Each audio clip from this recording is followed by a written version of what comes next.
রায়েরমহল মাধ্যমিক বিদ্যালয়ের অষ্টম শ্রেণীর সকল শিক্ষার্থীদের দ্বারাই আমি শুভেচ্ছা।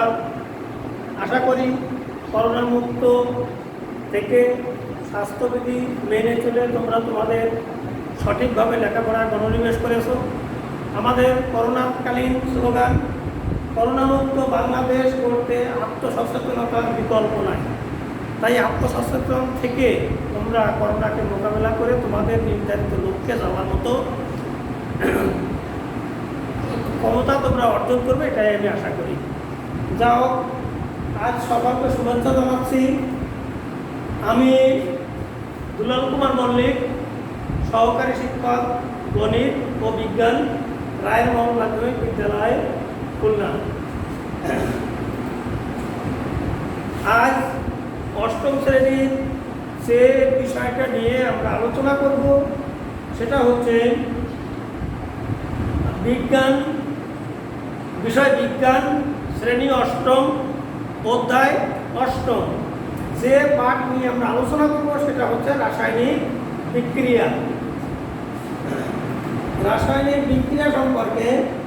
বিক্রিয়া সম্পর্কে আলোচনা করতে গিয়ে আমাদের পূর্বে এ বিষয়ে তোমরা কিছু জ্ঞান অর্জন করেছো, তো আবার নতুন করে এর সংশ্লিষ্ট কিছু বিষয় আমরা আলোচনা করছি। প্রথমে আমরা আলোচনা করব যেটা হচ্ছে প্রতীক। প্রতীকটা কি আগে আমরা সেটা জানি। প্রতীক হচ্ছে যখন কোনো রাসায়নিক পদার্থ বা মৌলিক পদার্থগুলোকে যখন আমরা সংক্ষেপে প্রকাশ করব সেটাই হচ্ছে প্রতীক। অর্থাৎ মৌলিক পদার্থ নামের সংক্ষিপ্ত রূপকে বলা হবে প্রতীক। যেমন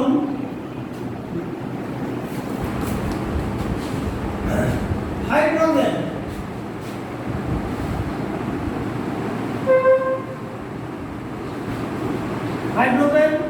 আমরা যদি ইংরেজিতে লিখি হাইড্রোজেনকে লিখব হাইড্রোজেন।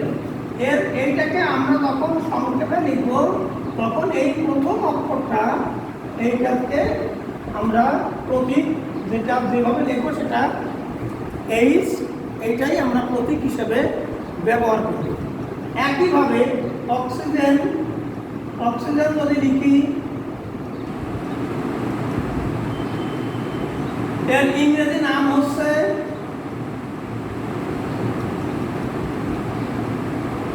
এইটা, এই যে প্রথম অক্ষর ও, এই ও দিয়েই আমরা অক্সিজেনকে লিখব। তাহলে এটা হচ্ছে হাইড্রোজেনের প্রতীক হচ্ছে এইচ, অক্সিজেনের প্রতীক ও। এখন হাইড্রোজেনের প্রতীক এইভাবে যদি আমাদের যতগুলো মৌল আছে সবগুলো লেখারই একটা নিয়ম আছে। দেখা যাক শুধু যে আমরা প্রথম অক্ষর দিয়ে যে প্রতীক লিখব তা না, তাতে কোনো একটা সমস্যা বা অসুবিধা হওয়ার সম্ভাবনা আছে। যেমন এইটা দেখো, আমরা যদি লিখি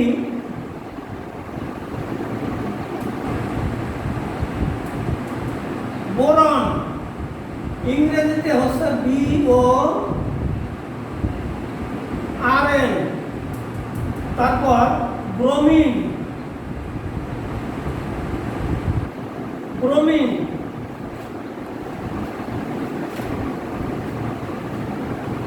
বিসমাথ,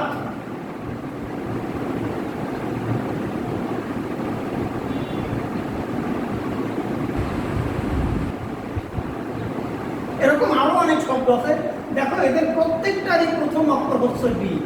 তাহলে এখানে যদি আমি শুধু বি লিখি, এই বি দিয়ে যখনই আমি বলবো যে বি বললে তোমাদের মধ্যে কেউ মনে করবে এটা হচ্ছে বোরন, আবার কেউ মনে করবে এটা হচ্ছে ব্রোমিন, কেউ মনে করবে এটা বিসমাথ। এরকম আরও যে সমস্ত মৌল আছে তাদের প্রথম অক্ষর বি, এরা সবাই তাই মনে করবে। সুতরাং এই সমস্যা নিরসনের জন্য আমার কিছু পথ অবলম্বন করতে হবে। যেমন এই যে বোরনকে আমরা শুধু বি দিয়ে শনাক্ত করি, এরপর আছে ব্রোমিন, এখানে ব্রোমিনটাকে পড়ার জন্য আমার ব্রো কথাটা আসে, অর্থাৎ বির সঙ্গে একটা আর এর উচ্চারণ চলে এসে, তাই আমরা এই ব্রোমিনটাকে এই বড় হাতের বি সাথে ছোট হাতে একটা আর লিখলাম। এরপর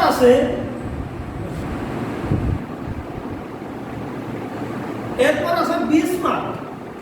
বিসমার্ককে লিখতে গেলে তাহলে দেখা যাচ্ছে এখানে আমরা একটু দেখি বি কথাটা বির পর একটা ই যুক্ত আছে বেশি, অর্থাৎ এই বি আইটাকে যদি আমরা এখানে লিখি তাহলে এটাকে আমরা বিসমার্ক হিসেবে লিখব। তাহলে এখন দেখো এই প্রতীক তিনটা সম্পূর্ণ আলাদা হয়ে গেছে। প্রথম অক্ষর একই থাকা সত্ত্বেও এরা তিনটা ভিন্ন ভিন্ন মৌল হিসেবে চিহ্নিত হয়েছে। তাহলে আমরা যদি বলি যে কি কোন নিয়মে প্রতীক লেখা হবে, আমরা প্রথমে লিখব। প্রথমে আমরা কি পাইছি? প্রথমে পাইছি মৌলের প্রথম অক্ষর, মৌলের ইংরেজি নামের প্রথম অক্ষরটাই হচ্ছে মৌলের প্রতীক। এরপরে 2 নম্বরে যেটা আসছে সেটা হচ্ছে যদি মৌলের নামের প্রথম একই অক্ষর বিশিষ্ট একাধিক মৌল থেকে থাকে, তাদের ক্ষেত্রে উচ্চারণ অনুযায়ী এদের মধ্যে একটাকে প্রথম অক্ষর রেখে অন্যান্যগুলোর ক্ষেত্রে তাদের উচ্চারণ অনুযায়ী প্রথম অক্ষরের সাথে আর একটা অক্ষর সংশ্লিষ্ট করে ওই মৌলের প্রতীক লেখা হয়। যেমন ব্রোমিনকে বিআর, বিসমার্ককে বিআই, এগুলো আরও এরকম অনেক মৌল আছে। এরকমভাবে যদি আমরা আরও একটু অন্য মৌলের ক্ষেত্রে আসি, কার্বন, এর ইংরেজি নাম হচ্ছে CAR, ক্লোরিন,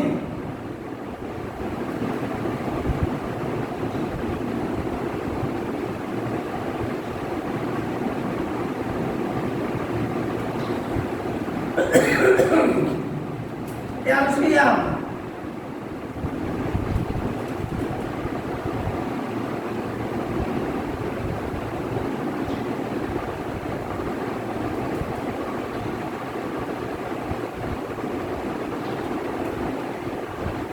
আরো আছে এরকম।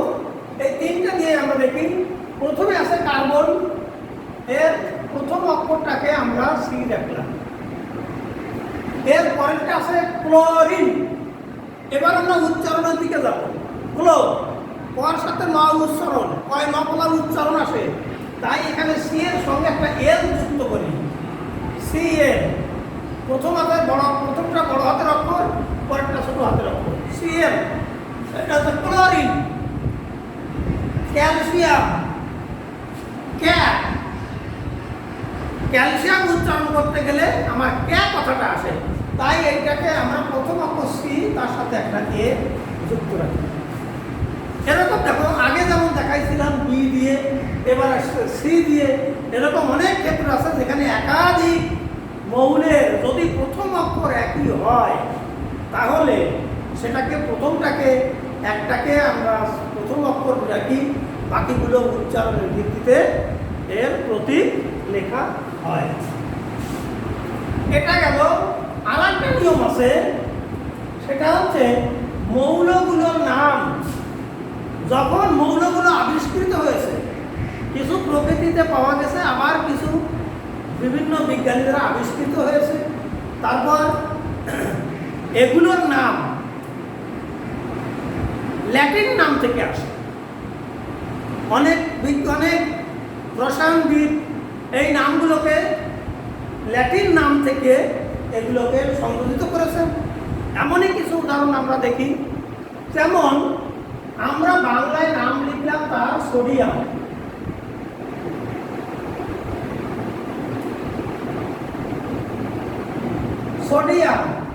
মূলত ইংরেজিতে লিখলে হয়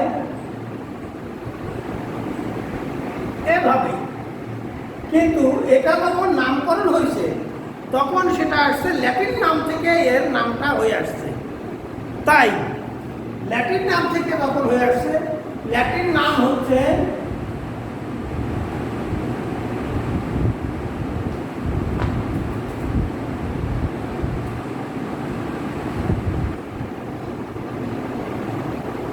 ন্যাট্রিয়াম, ন্যাট্রিয়াম, এই ন্যাট্রিয়ামের ক্ষেত্রে আমরা ঠিক প্রথমে যেমন বলেছিলাম, প্রথম অক্ষর যদি আমরা এন নিই, এন কিন্তু নিতে পারছি না, কারণ নাইট্রোজেনকে শুধু এন হিসেবে লেখা হয়। তাই এন এর পরে আর একটা অক্ষর এই এন এ দিয়ে আমরা সোডিয়ামের প্রতীক লিখি। আয়রন বা লোহা, বাংলা নাম লোহা, ইংরেজি নাম হচ্ছে আয়রন, এর ল্যাটিন নাম হচ্ছে ফেরাম, ট্রাম। প্রথম অক্ষর যদি নিই, প্রথম অক্ষর এফ, এফে আমরা ফ্লোরিন আগে নির্ধারিত হয়ে আছে, তাই এফ নেওয়া যাবে না। এফ এর সঙ্গে আর একটা অক্ষর নিলাম এফ ই, তাহলে এই লোহার প্রতীক এসে দাঁড়ালো এফ ই। এভাবে আরো অনেক মৌল আছে যাদের নাম আমরা ল্যাটিন নাম থেকে পেয়েছি, তাদের ক্ষেত্রে এভাবেই আমরা তাদের প্রতীক আমরা লিখেছি। তাহলে আমরা 3 রকমের এটা প্রতীক লেখার নিয়ম বললাম। কি? একটা হচ্ছে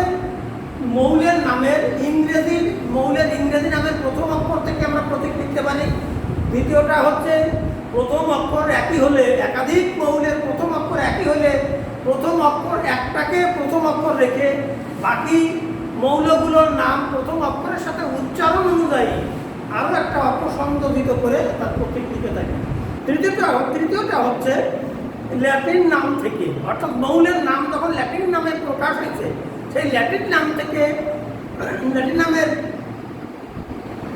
অক্ষর থেকে আমরা ল্যাটিন নাম থেকে যে নামটা পেয়েছি সেভাবে প্রথম অক্ষর বা তার সাথে অন্য একটা অক্ষর সংযোজিত করে আমরা এর প্রতীক লিখেছি। তাহলে আমরা প্রতীক লেখার নিয়মগুলো পেলাম, এগুলো আমাদের দরকার, কারণ রাসায়নিক বিক্রিয়ার ক্ষেত্রে এগুলো অত্যন্ত জরুরি। এরপরে প্রতীকের সাথে আর একটা বিষয় আছে, সেটা হচ্ছে যোজনী। আমরা এই যোজনী সম্পর্কে একটু আলোচনা করব।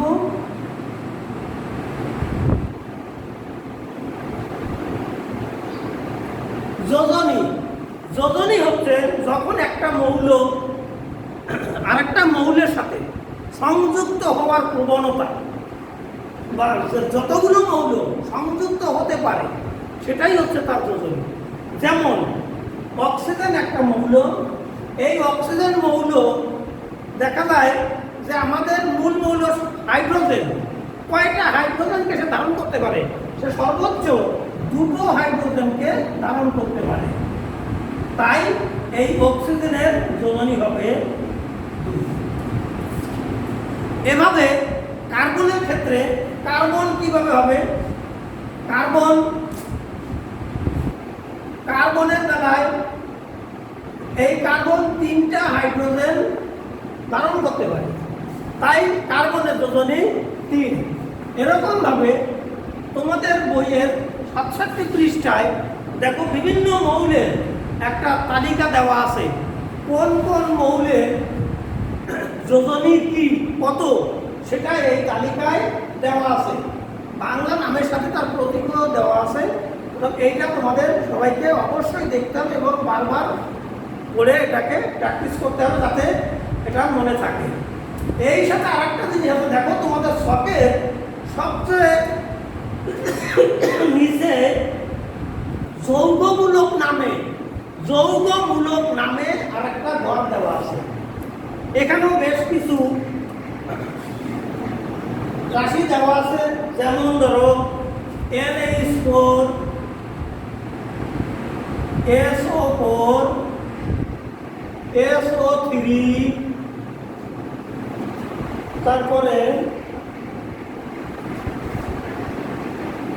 CO3 ইত্যাদি।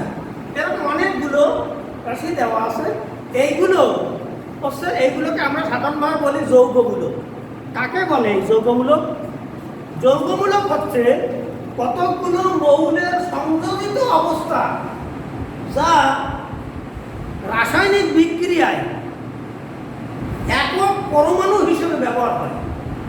অর্থাৎ রাসায়নিক বিক্রিয়ায় এই মৌলগুলোর সংযোজিত অবস্থা এরা একটা পরমাণুর মতো আচরণ করে।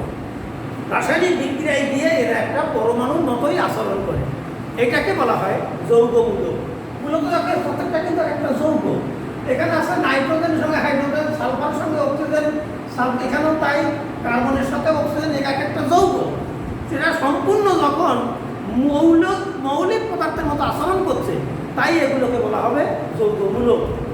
এই যৌগমূলকগুলো আমাদের যৌগ গঠনের ক্ষেত্রে বিশেষ প্রয়োজন। কেমন প্রয়োজন দেখা যাক। আমরা যদি একটা যৌগ গঠন করতে যাই, তাহলে সেই যৌগটা হচ্ছে আমাদের, যেমন বলি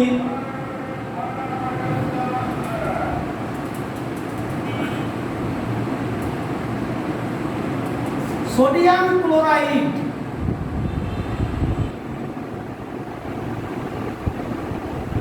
এই সোডিয়াম ক্লোরাইড এটা একটা যৌগ।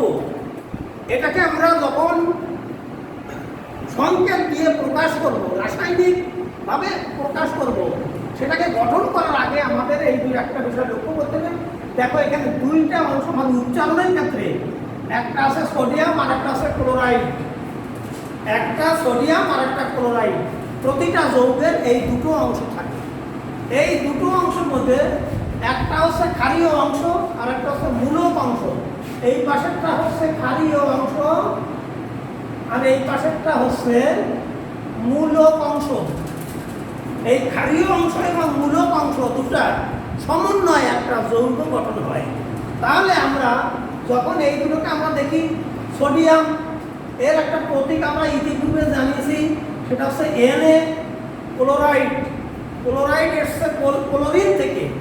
এখন ক্লোরিনের প্রতীক যেটা, সেটা আমরা এখানে একটু লিখি Cl। এইটা এখন এইটা হচ্ছে যৌগমূলক, এটা হচ্ছে ক্ষারীয় অংশ আর এটা হচ্ছে মূলক অংশ। এখন এই দুইটা যখন আমার একত্রিত হয়ে একটা যৌগ গঠন করবে, কিভাবে হবে তাই দেখো। আমরা এই সোডিয়ামটাকে আগে লিখলাম, এই ক্লোরিনটাকে পরে লিখলাম।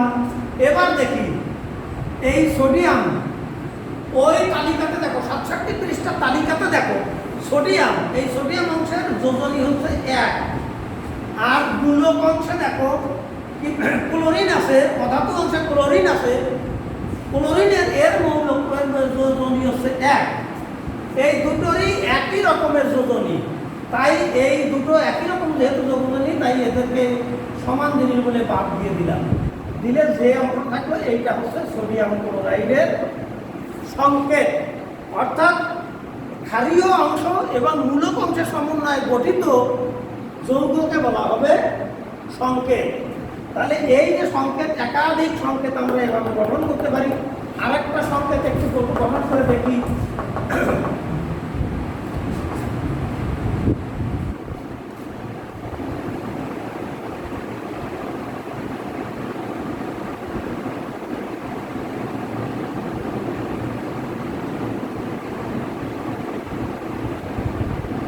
ম্যাগনেসিয়াম ক্লোরাইড, কিংবা অন্য ধরনের দিই অ্যালুমিনিয়াম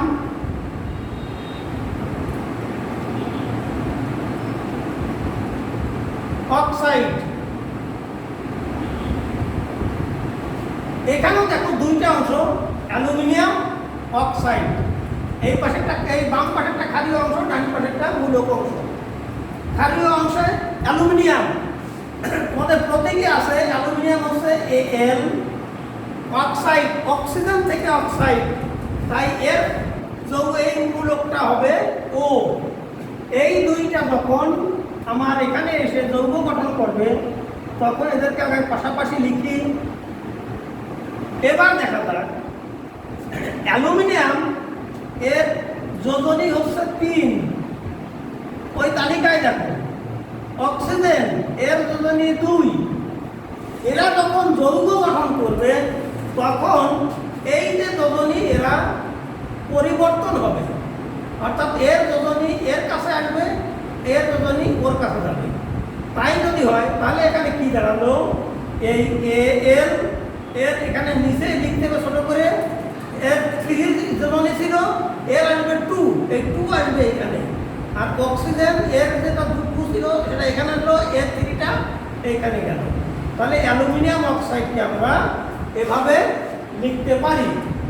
সুতরাং এরকম ভাবে অনেক রকমের যৌগ তোমরা গঠন করতে পারবে। তোমাদের যৌগগুলো একান্ত দরকার, তা না হলে তোমরা, আমরা যে আলোচনায় যাচ্ছি সেটা যেতে আমাদের এখনো অনেক বাকি। কারণ এই যৌগগুলো সমন্বয় এর পরবর্তী ক্লাসে পরবর্তী ক্লাসে যৌগের দ্বারা কিভাবে সমীকরণ গঠন করব বা সমীকরণ থেকে কিভাবে রাসায়নিক বিক্রিয়া হবে সেটাই আমাদের যাওয়ার পথ সামনে রয়েছে। যে কারণে আমাদের এই সাধারণ এইগুলো সংকেত গঠন এবং এর মাধ্যমে আমরা যখন রাসায়নিক বিক্রিয়া করব সেগুলো যাতে এগুলো সহযোগিতা করবে, তাই এটাকে আমরা ভালো করে প্র্যাকটিস করবো। বাড়িতে বিভিন্ন বইয়ের যেসব যৌগগুলোর নাম আছে এগুলো তোমরা এভাবে প্র্যাকটিস করো, আশা করি তোমাদের অসুবিধা হবে না। এরপরে যদি কারো কোথাও বুঝতে অসুবিধা হয় তাহলে আমার ফোন নাম্বার তোমাদের শিটে দেওয়া আছে, আমার সঙ্গে যোগাযোগ করবে, আমি তোমাদের যথাযথ উত্তর দিব। সকলকে সুস্বাস্থ্য, সকলের সুস্বাস্থ্য কামনা করে আজকের ক্লাস এই পর্যন্ত শেষ করছি।